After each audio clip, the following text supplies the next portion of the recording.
ఈ రామాయణం అనే పదాన్ని గురించి ఇప్పుడు మనం తెలుసుకుందాం. రామ ప్లస్ ఆయనముని రామాయణం అంటాం. అసలు ఆయనం అంటే చరిత్ర.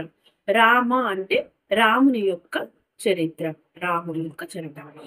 మరియు రామాలో రా అనే అక్షరాన్ని స్త్రీతో కూడా మనం పోల్చి చెప్తాం. అంటే స్త్రీ యొక్క చరిత్ర అంటే సీతాదేవి యొక్క చరిత్ర అని కూడా మనం చెప్పుకోవడం జరుగుతుంది.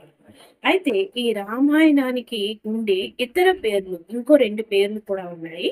ఆ పేర్లు ఏంటనేది కూడా మనం తెలుసుకోవాలి. ఎందుకంటే ఎగ్జామ్‌లో ఎక్కువగా అడుగుతున్నారు కాబట్టి. ఈ రామాయణానికి ఉండే మరో 2 పేర్లు ఏంటి అంటే సీత యచ్చచ్చేమి మహత్. సీత యచ్చుంచేం మహత్ అనే పేరు మరియు పౌలస్త్య వధ అనే పేరు కూడా 2 పేర్లు అనేవి ఉంటాయి. అంటే టోటల్‌గా 3 పేర్లు. ఇవి మిగతా 2 పేర్లు. అయితే ఈ రామాయణాన్ని రాసింది ఎవరు అంటే వాల్మీకి మహర్షి. ఈ వాల్మీకి మహర్షి యొక్క ముందు